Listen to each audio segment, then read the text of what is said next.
In the heart of the valley of Ildenmoor, where the rivers glowed with soft blue light and the wind carried the scent of ancient trees, two young wizards met in secret beneath the branches of a weeping willow older than any spellbook.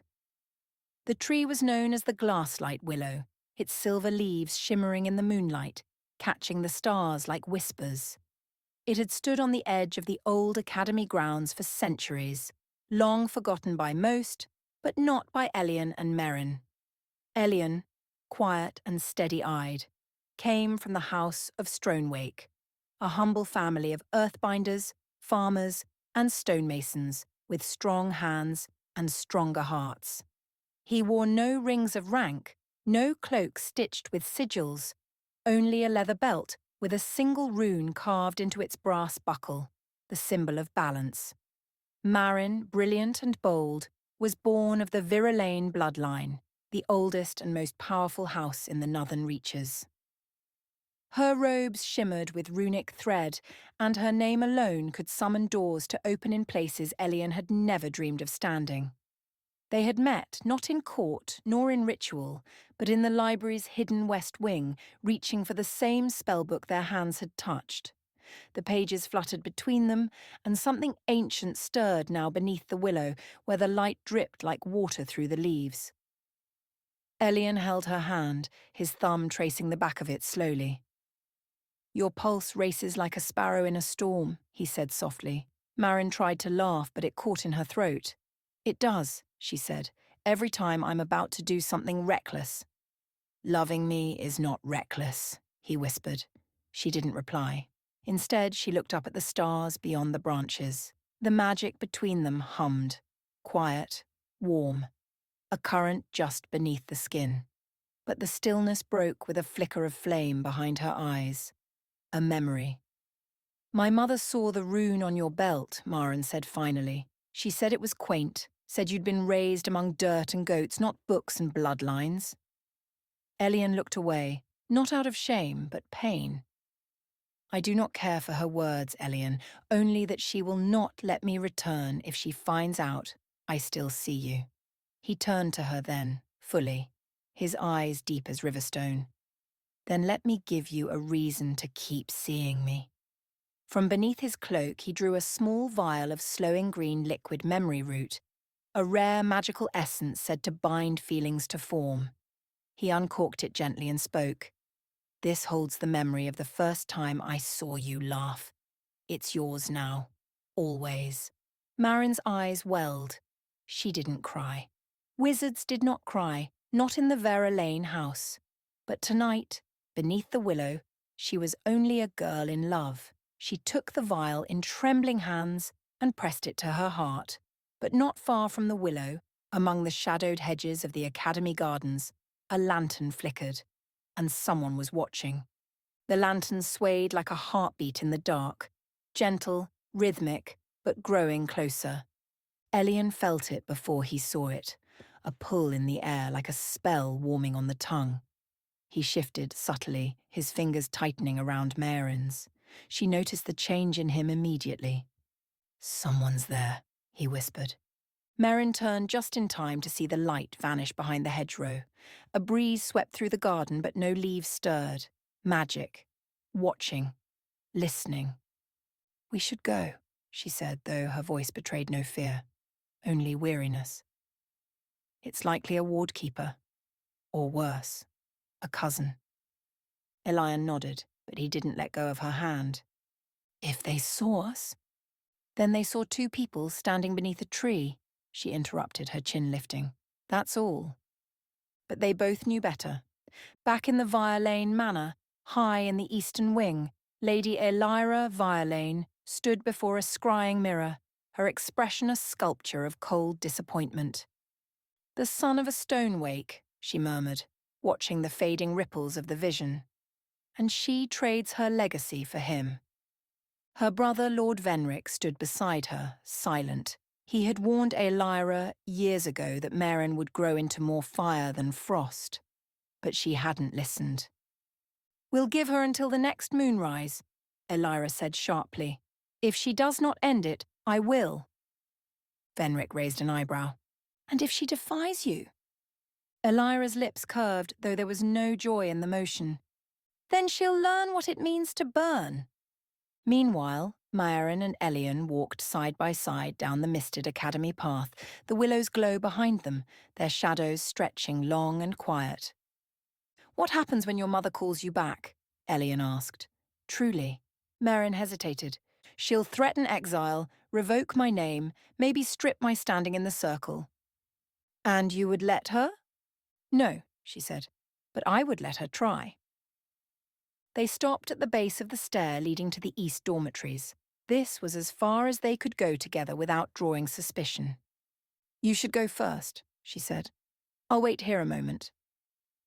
Elion turned to face her again. For a moment there was no magic, no nobility, no legacy. Just two hearts pressed against the weight of tradition. "We can run," he said quietly. Maeryn smiled, but only faintly. "And where would we go? The hills? The low cities?" "Anywhere the stars still shine," he replied. She reached up and touched his cheek, fingers soft but trembling. "Not yet," she said, "but soon." She kissed him, briefly, not a kiss of farewell, but of promise. "Go," she whispered, "before my resolve softens." Elion stepped back, disappearing into the misted dark. But even as he left, Maeryn could still feel his presence, like warmth lingering on skin, long after the fire had died. High above, in the branches of the glasslight willow, an owl stirred. But its eyes did not shine like an ordinary owl. They glowed blue. They watched. They remembered. And they would return. The next morning came heavy with fog, thick and silver like spilled potion smoke, curling around the ancient spires of the Arcanis Academy. The sky was grey, not with rain, but with something unspoken, like the world itself was holding its breath. Maeryn stood in the Hall of Sigils, her hands behind her back, staring up at the stained glass portrait of her great-grandmother, Maeryn Virelane, the Witch of Aegros, the founder of her bloodline's power and pride. "You swore never to love," Maeryn whispered to the painted glass. "But I am not you." Behind her, a voice echoed through the hall. "No, you're not." She turned slowly. Lady Elira stood in the archway, her cloak shimmering like frost-laced silk, eyes colder than steel. "You've brought shame to this house, Maeryn." Whispered kisses beneath trees meant for study, memories bottled for lovers who till dirt. Maeryn didn't flinch. "Elion is more than soil and stone, Mother. He listens, he sees me, not just the magic stitched to my name." Elira stepped forward, her heels clicking against enchanted marble. "He will never be accepted. Not by the circle, not by the houses, and not by me." "Then I don't want your acceptance," Maeryn said, voice shaking but sure. A flicker of pain crossed Elira's eyes, not because of the defiance, but because it echoed something of her own youth. A memory buried, a decision made long ago. She waved her hand and a scroll appeared, sealed with black wax. "This is your path, Maeryn. The circle has offered you a position beyond anything our house has held in 3 generations. Advisor to the High Mage of the North." Maerin's breath caught. "That post is in Velist Haven, that's 2 kingdoms away." "Far from distractions," Elira said. "Far from mistakes." Maerin's hands clenched into fists. That night, back under the willow, Maerin's voice trembled as she recounted everything. Elion listened in silence, his eyes fixed on hers, not accusing, not angry. "I have until the equinox to leave," she said. "If I refuse the post, she'll cut me off, strip me of my title, my wand, my family name." Elion reached into his cloak, pulled out a folded piece of parchment, sealed with a stone-grey thread. "Then it's time," he said. "I've been waiting for the sign." "Sign for what?" "To ask you to leave it behind. All of it." Maeryn stared. "Elion? I don't even know where we'd go." "To the ruins of Armathen," he said. "There's magic there no bloodline dares touch. I've studied it for years. Waited for someone brave enough to come with me. You want to build something, she said softly, realization blooming in her chest. He nodded. A circle without thrones. A place where love and talent mean more than birth. Maeryn's heart ached with both fear and longing. If I leave, there's no going back. Then let's not look back, he said, only forward. Above them, a single silver leaf drifted down from the willow, and as it touched the earth, a quiet wind stirred, a binding wind, magic older than the Virelanes, older than bloodlines. It recognized something sacred, a promise. The sky turned violet as dusk fell, the stars slow to show themselves, as if the heavens too were uncertain of what was to come. Maeryn stood in her chambers surrounded by silence. Her robes for the journey to Velesthaven were folded neatly on the bed. White silk, ceremonial, stitched with the Virelane crest. A gown meant for diplomacy, not defiance. She didn't put it on. Instead, she turned to the oak chest in the corner of the room, unlocked it with a whispered incantation, and reached deep inside. Beneath scrolls and relics, she found the only thing she needed, her travel cloak, worn and unadorned. The one she had used before the academy had trained her to walk with elegance instead of purpose. She pulled it over her shoulders, fastened the clasp, and looked once more around the room that had kept her caged in velvet. Then, without ceremony, she slipped out into the night. Elion was waiting beneath the willow, already dressed for the road. A satchel over his shoulder, staff in hand, eyes scanning the stars. When he saw her approach, he didn't smile. He simply exhaled, slow and steady, as if he'd been holding his breath for hours. "You're sure?" he asked. Maeryn didn't answer. She stepped forward and placed a single runestone in his hand, the sigil of severance, a powerful symbol in Virelane tradition, one that signified a breaking from one's bloodline. "She'll know what it means when she finds it missing," Maeryn said quietly. "There's no going back now." Elion closed his hand around it, then nodded once. "Then we go." They walked by starlight, avoiding the main roads, through the whispering woods of Seldareth, where trees leaned close to listen, and the shadows carried rumours. They spoke little, saving their strength for the magic ahead.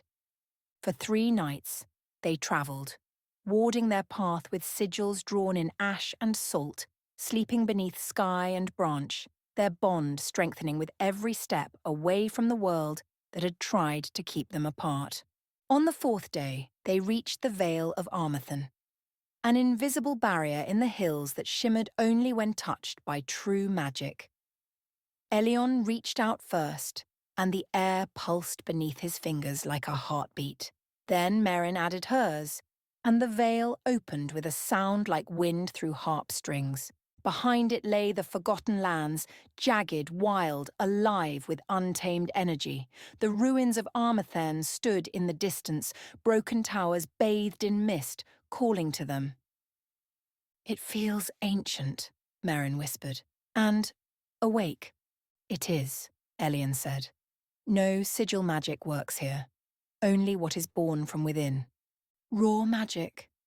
Real magic."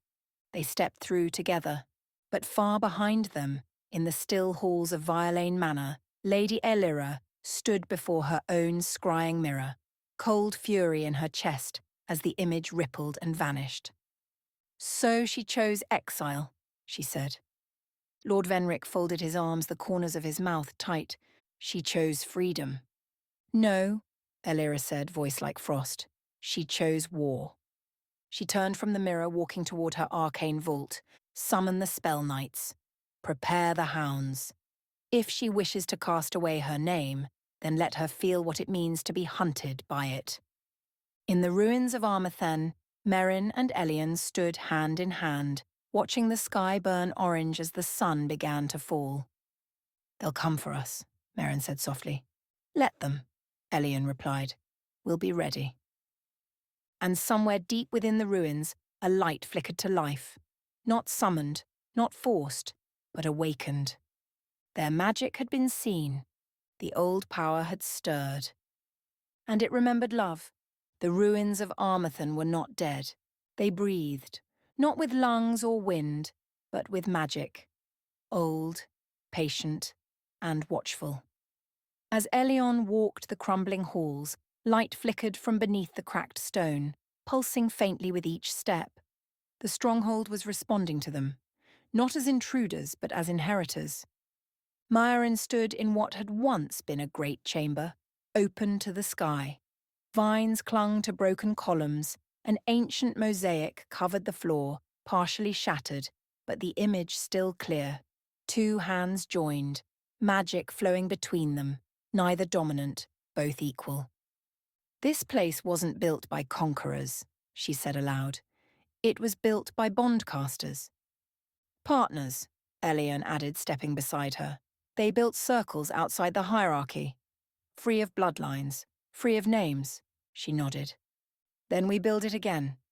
They began with the first stone, a magical ritual once thought lost, used to establish a living ward. A protective enchantment bound not to symbols or walls, but to the will of the casters themselves. Together they chanted the incantation, slow, steady, harmonizing. The ground trembled softly. The old tower stones lifted, hovered, and slid into place with the precision of memory. Light burst from the ground in a circle around them, and then silence. The stronghold exhaled, and they knew the ritual had worked. But that night, as the new walls cooled in moonlight and the magical wards hummed low and content, Maeryn felt it, a disturbance. Not a threat, a presence. She stepped out onto the high balcony where the mountains fell away into the mist. And there, by the edge of the outer ridge, stood a lone figure in a cloak of silver and ash. Maeryn's breath caught. No, she whispered. She descended quickly, Elion following her wordlessly. When they reached the ridge, the figure turned, and Maeryn's heart cracked. Hello, sister, said Virelane, her younger sibling, barely 20, still in her final year at the academy, eyes like Maeryn's, sharp, green, haunted. Mother sent me, Kalira said, but not with blades. Then why? Maeryn asked. To reason with me? To drag me back with guilt? Kalira looked past her to Elion, to see if the stories were true. That you chose him. That you gave up everything. I didn't give up anything, Maeryn said. I chose something. There was a pause. Wind between words. She's furious, Kalira said softly. She's already summoned 2 spell knights. I couldn't stop it. Elion stepped forward. We can protect ourselves now. Kalira nodded slowly, then reached into her satchel. Then you'll need this. She handed Maeryn a folded parchment, a map, not of kingdoms, but of ley lines, deep magical channels that ran through the continent, hidden from most. It was an old chart, forbidden. She doesn't know I took it, Kalira said, but if you're going to make a stand here, you'll need to draw power from more than love. Maeryn's eyes welled, but she blinked it away. Thank you, she whispered. You didn't have to. Yes, I did, Kalira cut in, because someday I might need a place like this too. She turned to go, already fading into the mist. You have 1 week, she said. Then they come. And just like that, she was gone. Back in the stronghold, Maeryn and Elion laid the map across the ancient council table. The ley lines ran right beneath the ruins, a perfect convergence point. It's not just a sanctuary, Elion said slowly. It's a keystone. Maeryn looked at him, fire in her eyes. Then let's make it more than a hiding place. Let's make it a haven. No, she said. Let's make it a revolution. The storm didn't arrive with thunder or wind. It came with silence. Just past midnight, as the mist curled low across the broken stones of Armathen, the first ward shattered. Elion felt it in his bones, a cold pull in his chest, like breath sucked from a room. They're here, he said, standing quickly, staff already in hand. Maeryn was already at the balcony, her hair loose, cloak unfastened, power humming at her fingertips. She looked calm, but the kind of calm that fire has before it roars. Below, on the outer ridge, two figures stepped through the broken veil. The spell knights, draped in black and silver armour, faces hidden behind mirrored helms, they moved like smoke. No footsteps, no sound. But the earth knew them. It recoiled. Between them floated a glowing orb, a spell core spinning with violet light. It pulsed once, and every torch in Armathan's upper tower went dark. "They want us blind," Maeryn whispered. "Then let's show them we don't need light." As the knights crossed the threshold, Maeryn stepped forward, alone, into the courtyard. She didn't draw her wand, she didn't raise her voice. She simply said, "This is my ground now, my bond, my circle." The taller knight tilted his head, then spoke. "By order of Lady Elira of House Virelane, you are to be taken and returned to your family estate for judgment." Maeryn stepped closer, eyes narrowing. "Then deliver this message. I am not her daughter anymore." The spell core pulsed again. "Resisting will be seen as treason against the high bloodlines," the other knight said. Maeryn smiled, not cruel but steady. "Then you'll see a traitor who doesn't kneel." Behind her, Elion stepped into the courtyard, staff aglow. Earth rose at his feet, not wild, not angry, but listening. The knights didn't hesitate. Magic flared from their armour, quicksilver spells designed for subduing, not killing. But Armathan had already chosen its side. As one knight launched forward, the stones beneath him shifted, opening like a mouth. The knight stumbled, just for a second, but that was enough. Elion struck the earth with his staff. A pulse rippled out. Old magic, pure magic, drawn from the ley lines beneath them. The knight was flung back, armour cracking. The second launched a binding chain toward Maeryn, a spell meant to silence her voice, lock her magic in her throat. But Maeryn raised her hand and caught the chain mid-air. It sizzled against her skin and then melted. "You were taught obedience," she said. "I was taught truth." With a twist of her wrist, she rewrote the chain's sigil mid-spell, sending it snapping back toward the knight who cast it. It coiled around his gauntlet like a serpent and shattered his runic ring. The courtyard fell quiet. Both spell knights now knelt, one dazed, the other disarmed.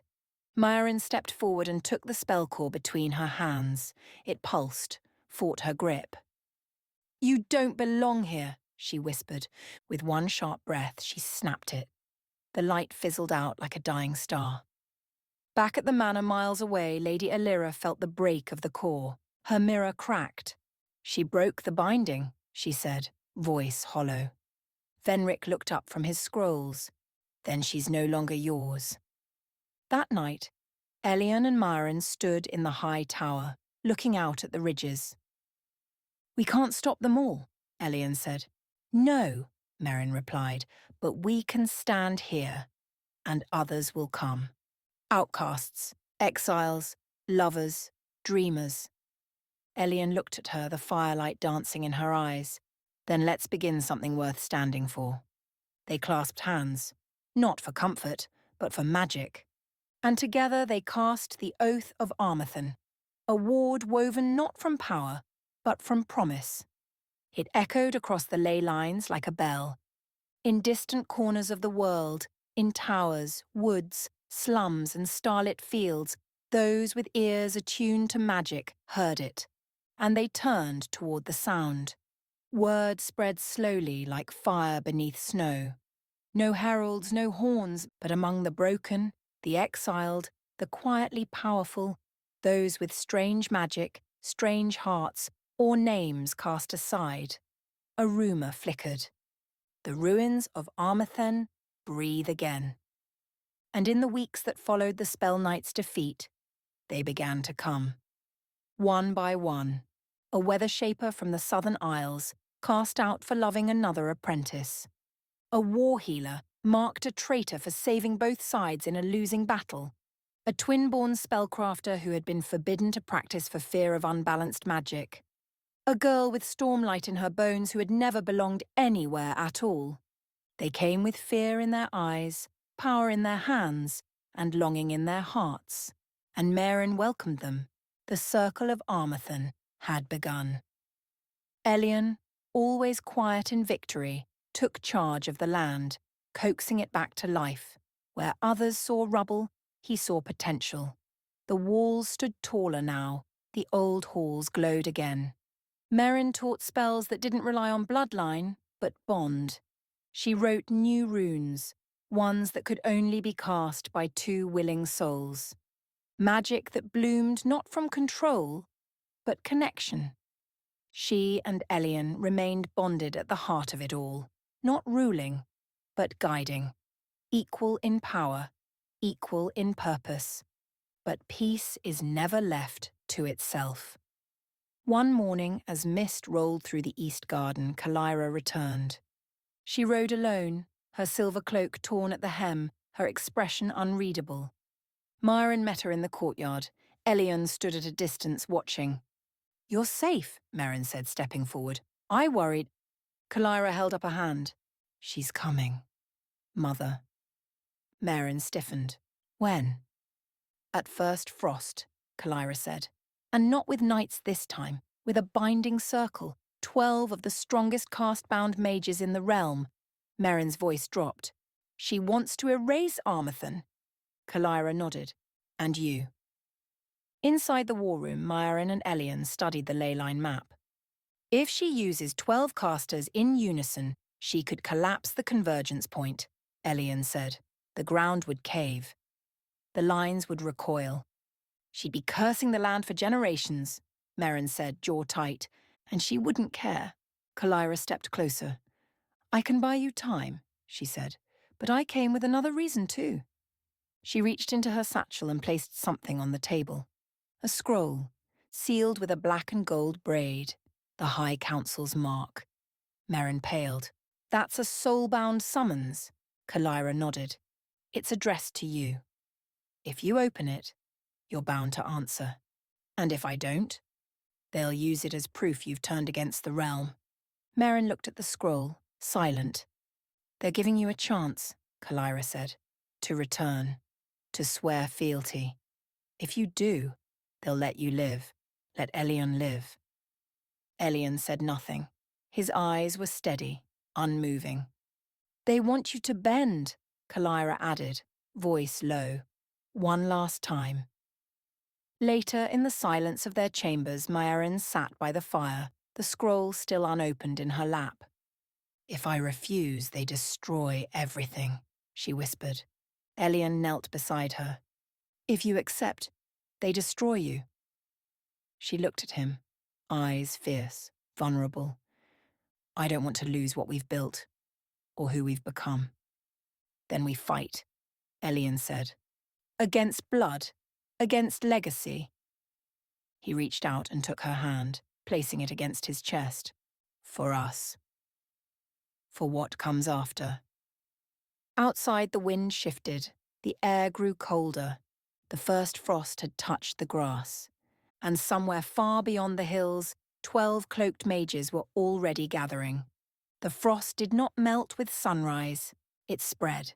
Across the fields of Armathan, ice bloomed in slow spirals.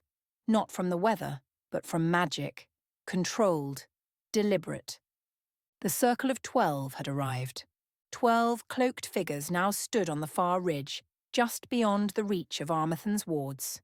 Their presence pressed on the land like weight, a spell already humming at their feet, forming a great ritual ring. And at the centre of them stood Lady Maeryn Virelane.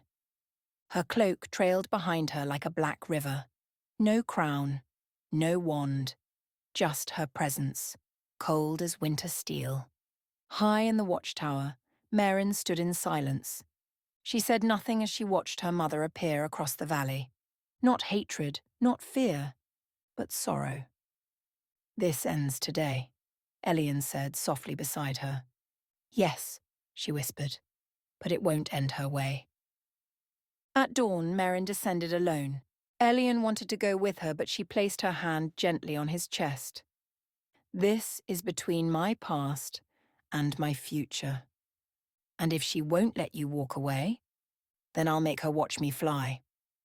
She crossed the field slowly, her cloak trailing through the frost. The circle of 12 parted as she approached, not out of respect, but precision, perfectly trained, perfectly cold. Aelira did not step forward. So, she said, eyes narrow, you've come to kneel. Maeryn didn't flinch. I've come to stand. You've defied your house. Broken binding law. You've spread baseborn magic like a disease. I've shared it, Maeryn replied, with those who had no voice. I gave them power when you would have kept them in chains. Aelira's voice dropped to a hiss. You gave them hope. That is always the first mistake. Maeryn stepped closer, now only paces from her mother. You came here to erase me, she said. So do it. Burn my name from your books, shatter the crest. I don't carry it anymore. She reached up and tore the sigil from her robe, the golden Virelane emblem, and let it fall to the frozen earth. The air tightened. Even the 12 shifted. You've broken your blood oath, Elira said coldly. Then by law of the high houses, your magic belongs to the circle now. She raised her hand, and the 12 followed. Power flared between them like lightning caught in glass. Maeryn didn't move. From the tower, Elion saw, the moment it began, the circle's magic rising like a wave. He raced down the stone steps, but halfway through the gate, the ground shook. The ley lines beneath Armathan flared, glowing with raw light. Maeryn had activated the living ward. And she did not need protection. She was the anchor. As the circle's spell struck, the air around Maeryn shimmered and broke. Not her, the spell. The frost turned to mist. The light fractured mid-air, unravelling in a cascade of sparks. Aelira's eyes widened. You bound your magic to the land. No, Maeryn said softly. I bound it to love. Behind her, Elion reached her side. Together they joined hands, and their bond flared. And the ley lines responded. Not with violence, but transformation. The broken stones of Armathan rose, floating into place, towers lifting from ruin. Vines fell away, cracks healed. The fortress returned to life. Not a ruin, not a relic, a beacon. Elira staggered back. This is not how power works. Maeryn took one final step forward. Then maybe it's time power learned something new. She raised her hand and cast a single final spell. Not a curse, not a strike, a severance. She cut the ancestral tie. Magic shimmered between her and her mother, and then nothing. Elira gasped as the bond broke. The name Maeryn Virelane no longer belonged to her. Maeryn turned to Elion, breath shaking. It's done. You're free, he said. No, she replied. We are. That night, the fires of Armathen burned warm. The people gathered. The tower bells rang not as warnings, but in welcome. The circle of 12 did not return. And Lady Elira, stripped of her claim, vanished into the cold. Weeks passed, then months. And Armathen, once a forgotten ruin, became a home.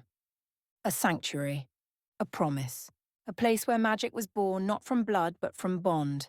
They came in quiet streams, scholars, wild mages, lovers, and those who had been told no by every high tower and noble hall. Each was welcomed. Not all were trusted at once, but all were seen.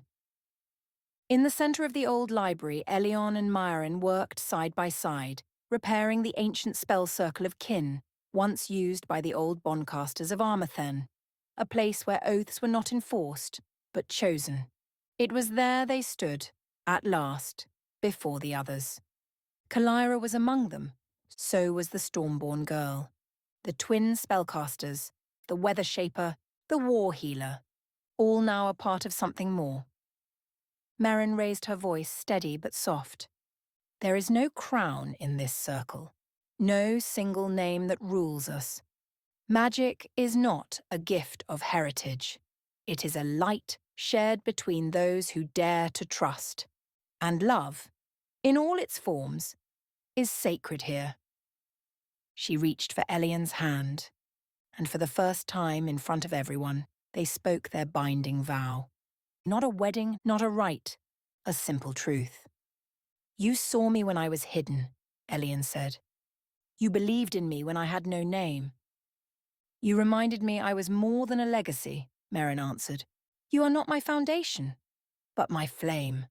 And with those words, a new kind of magic bloomed. The air shimmered with golden threads. The circle of kin blazed to life, not controlled, not commanded, but answered. The land, the ley lines, the ruins, the wind, all acknowledged it. A bond that did not take, but gave.